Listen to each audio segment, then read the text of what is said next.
To get into the topics that I wanted to talk to you guys about today, the first one is compassion, and we all know the word. We hear it all the time. We see news stories about, a firefighter saving a dog, and we all think how compassionate those people must be.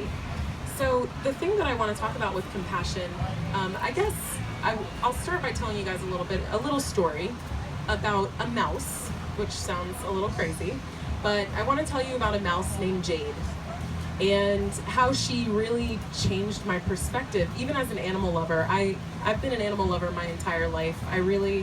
There was really no moment in time for me where I said, okay, I'm gonna love animals. It just kind of was how I was as a kid. I think my goals in second grade were to be a millionaire and to save animals. So I'm doing really good at the save animals part. I'm not a millionaire yet, but you never know. Some psychic told me I would be one, so you never know. You could be looking at the next millionaire over here. We'll see. But this mouse Jade, I'll tell you my story really quick, and then we'll get back into compassion.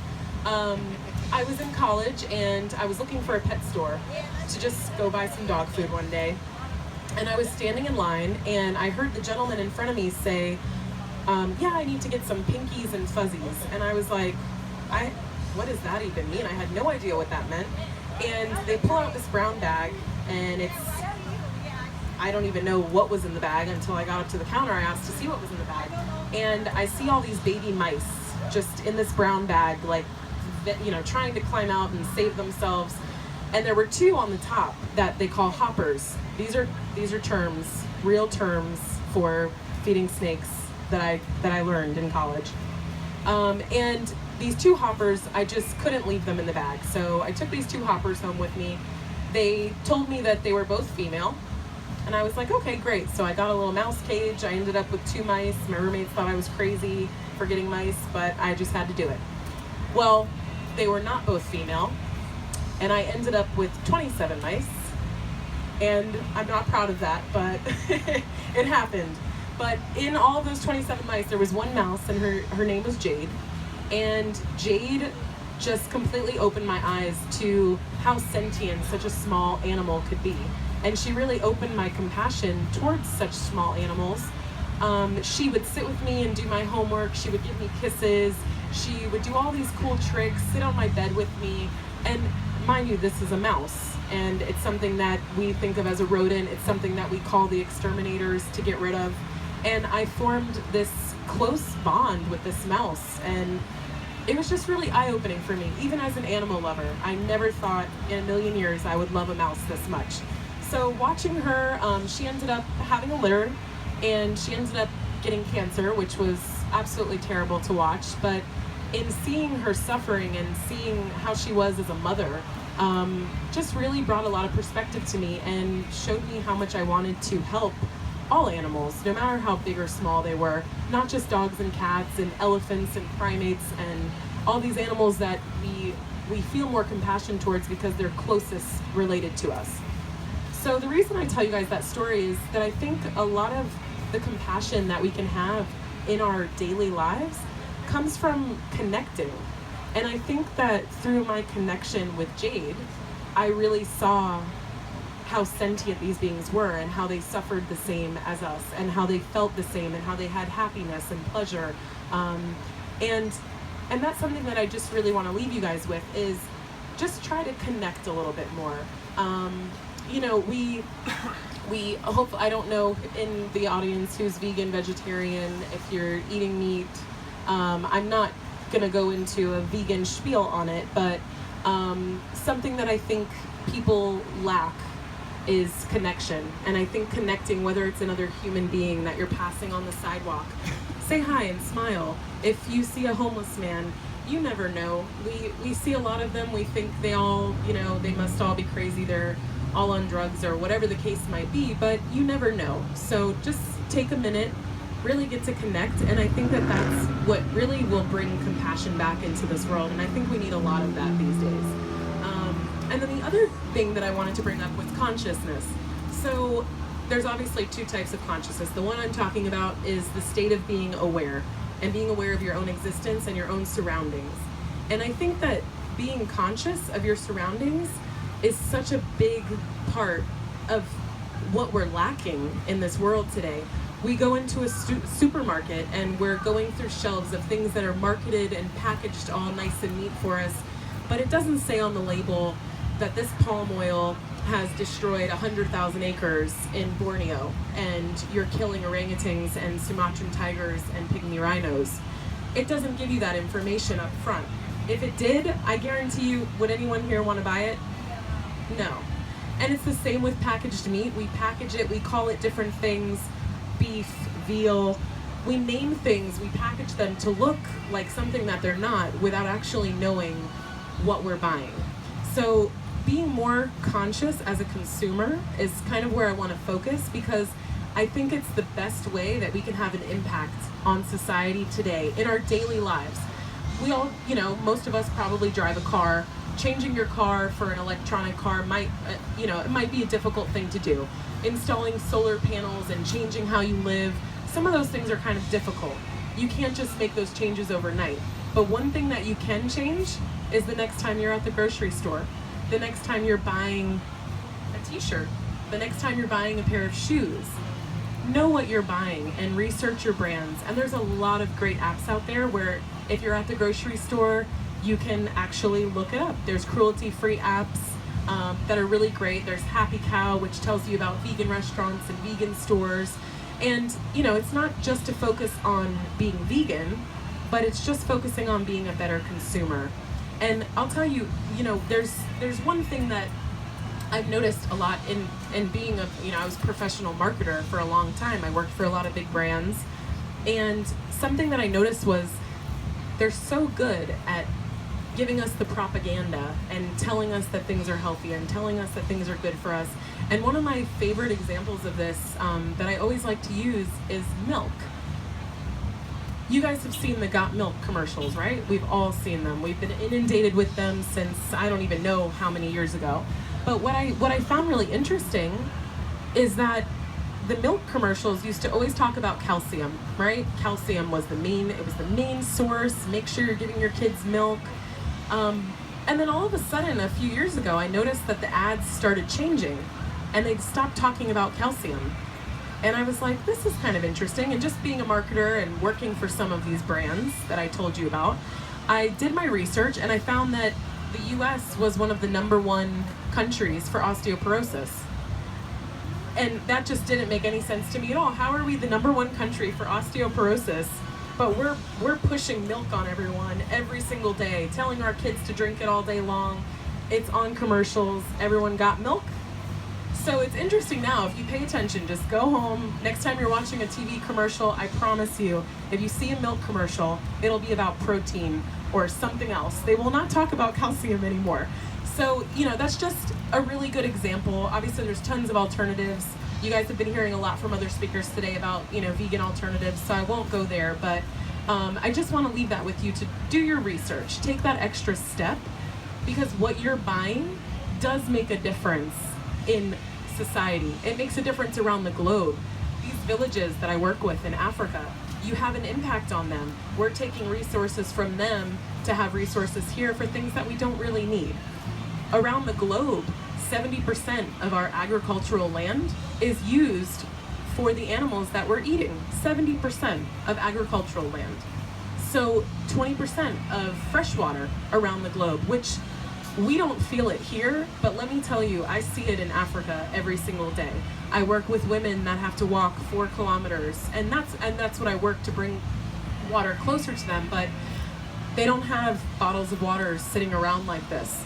And the reasons for that is our overconsumption and our use of it. And I hate to say it, but it's true. The farm animal industry really has a lot to do with that.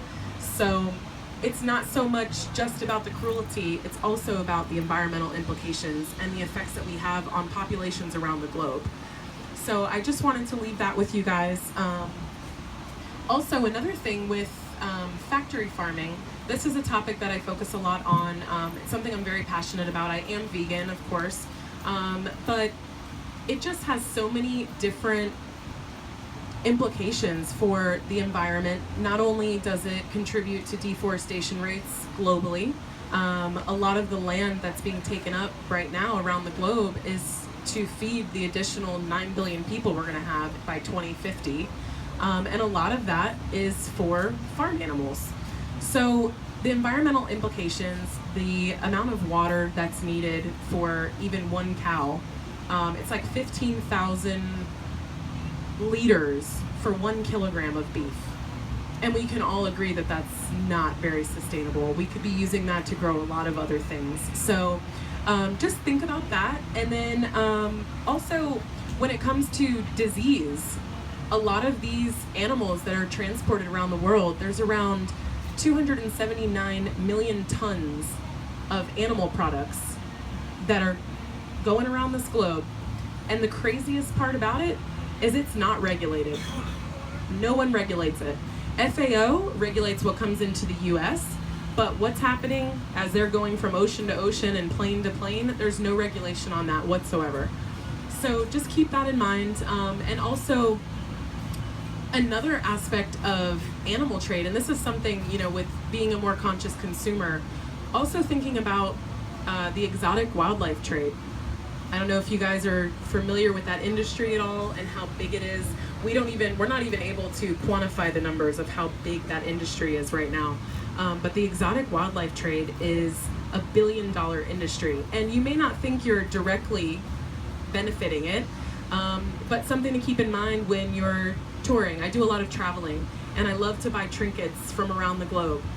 Something to always look out for is make sure you're not buying things that are animal products. Make sure you're not, obviously we all know about ivory. That's an easy one. So avoid things like that, but then also avoid turtle shells and items that have animal products in them, because also bringing them back is another way to spread disease. Most of the pandemics we've had over the last 20 years have all been animal related, and all been because of our transport of animals around the globe and the exotic wildlife trade. So as much as we all love to have really great, cool animals, just be mindful of that, because these animals are coming from all over the world and can be carrying anything. So that goes back to being a more conscious consumer, and just wanted to give you guys some other little tidbits about how we're having an effect on the planet indirectly and directly. And I want to kind of leave the floor for some questions about either my organization or just in general about being a more conscious consumer, being more compassionate. Thank you. You already got one. So yeah, I'll leave the floor if anyone has a question. If not, please come see me at my booth over there. I'd love to meet all of you individually. Yes? So my question is about, so you talk about mineral conflicts.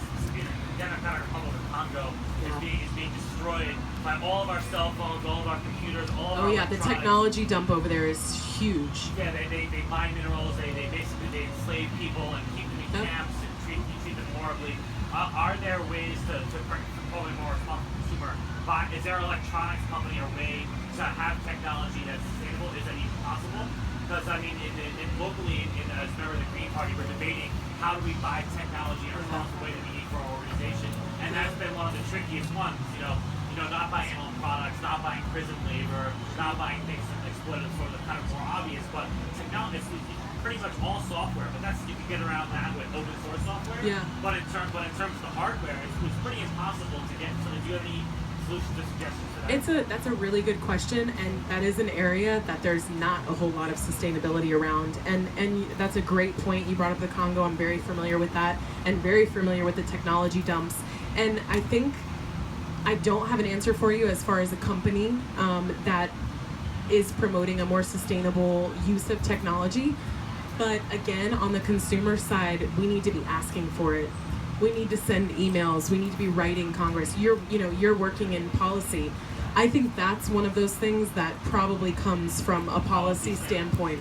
And if we can bring it from the policy down, but it works. I mean, we see the changes at the grocery store. I've been vegan for almost 10 years now. And when I first became a vegan, there was no, thank you.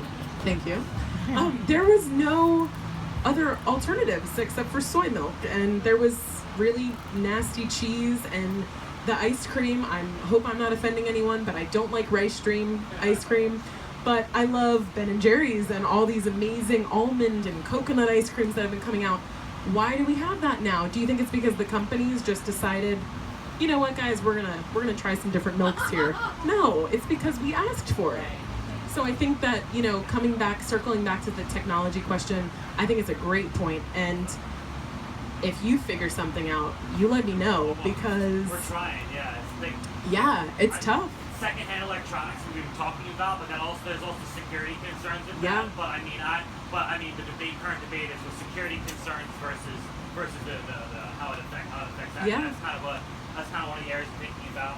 Well, and another point, you know, too, like, I mean, just going for the big guys, thinking about Apple off the top of my head, they make the software so that it breaks down, so that we have to keep buying a new phone. Right, And absolutely. why do we keep coming out with a new model every 6 months? Like, we don't need a new model in 6 months.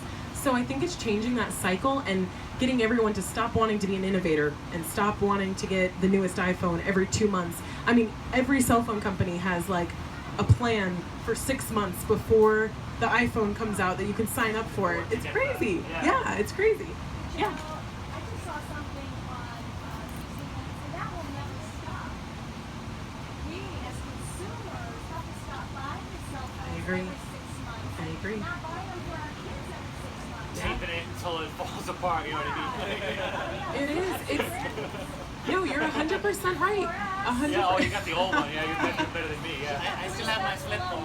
But and it's a really dangerous line that we're crossing, because I mean, kids in school. My little sisters are in school. They're right here. They're videotaping, and they're awesome. They're my entourage. If you don't have, all right. We do have iPhones only because we switched to Sprint, and they gave them to us. But see, we're all a part of it, and I'll probably try to keep mine for a long time. And the good news is I donate all my old phones back to my employees and back to my communities in Africa. So that's one thing you can do. You can donate, which is great. Yes. As a marketing expert, how could we be marketing being vegan better? You know, the vegan thing, I honestly have to say, I think it looks prettier on paper when we focus on other things besides animal cruelty.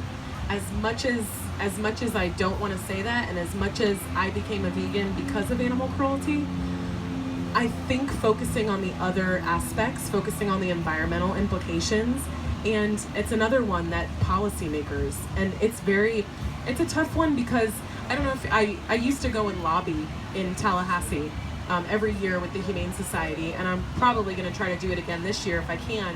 I'm always traveling, but it's really interesting to see the way that these lobbyists are there, like, just plugging away at dairy and farm. Like, it's crazy, and it's such a crazy industry. But I think we are starting to see the changes, and I think it's just really going to come from them having to order less from your local Publix. If 100 less shoppers are buying this much beef each week, eventually we'll see the numbers going down. And just be proud of it and tell everybody, and I'm sure you are already, wear some vegan clothing. Yeah, no, go ahead. I read in a book that Ingrid Newkirk, the founder of PETA, Yes. when she dies, she has in her will that she wants some of the meat from her body to be cooked and served in order to make a statement against the meat eaters of the world. And the skin of her body is to be made into shoes, purses and shoes. Oh, wow. So if she chose you to be the marketing expert, how could that, what angle could you spin on that to cause people to not? I think it would have to be a very, very public event that, you know, that people, but you also don't want to deter people, which there's a couple of different, PETA's great. I almost worked for PETA. I love everything that they stand for. They have a very different marketing approach. They have that wow factor approach where they're in your face, blood on fur coats, which works for some of the population. It brings the awareness, it works for them. But then you have the other half, Humane Society, who does a completely opposite marketing tactic, which is they go from a policy level and really try to show you the cruelty and things and get person to person and get on a more personal level. But really they're more at a policy standpoint. So I think if they paid me to market that, I'd probably do it at like a really big show or concert or football stadium where there's already a captive audience. That would be my go with it, and try to make a viral, I don't even know, come up with some crazy Instagram hashtags and viral videos. I mean, it could work, and it could make a point, but then how many people translate that into their own lives? Maybe just think, it's a crazy lady, you know, I don't know. But it's a good question. Yes. Sorry, I missed your full talk. That's okay. I thought you were staying for my talk. Yeah, I got recruited in the media movie. And Sorry. it's okay, I'll forgive you this time. So, a couple of things. Have you read this? Have you known a website called Story of Stuff? Story of Yes, Stuff. that's a great website. I love that site. Yeah, the story of stuff. You probably know more, but it's the woman, right? And she talks about where all your stuff comes from. So she like backtracks from this business card and my shirt and goes all the way back to where your shoes are made. It's fascinating. So if you want to look into something like that, that's a great point. Yeah, she's more focused on the environmental aspect of it. Like, where does our cell phone come from? How many people contributed money to Yeah, it's a and she tells the story so unbelievably well. It was marketed very well. I love that one. Thank you for that. Another idea is, another question actually, and I'm so glad you brought the question about marketing, because vegan people market, there is a problem with the word vegan. We whole food plant-based, I think, sells a lot better. Yeah. We need to market such that we're not in your face. You eat meat, you're going to health. Right. That, I don't think anybody would change, or like, I never changed Yeah. because of that. I changed because somebody said you don't have to use whey protein. Just try rice and cheese. Mhm. And that's a really good point. And I'll say, just in my own life, my friends and family that have become vegan or vegetarian, and I would never say, oh well, vegetarian, that's not good enough. You're doing something. So anything towards the main goal is good. So I come from, the way that I market it and the way I talk about it with people is give up a day, give up 3 days a week, maybe only one meal a day. Anything that you can do is better. If we globally I had this, I think my mom brought it up the other day. We were saying if all the restaurants in the United States all went meatless on Monday, and all you could do, imagine the amount, one person not eating meat a year saves 70 animals a year. I can't even make up a number about how many billions of animals that would save just from one day a week. So, we're not asking people, everyone go vegan tomorrow. I wish that would happen. That's not realistic. That's not going to happen. But if everybody can give up a little bit, just sacrifice a little bit for the greater good, we'll be doing such a good thing for the rest of the world and the rest of the people in the world that are starving. And, if anyone ever wants to come to Africa with me, you're more than welcome, and you will see firsthand the effects that we have by overconsumption here in the U.S. Yeah. How big is your Oh, I forgot, you had your hand. We'll go there next. I know you had your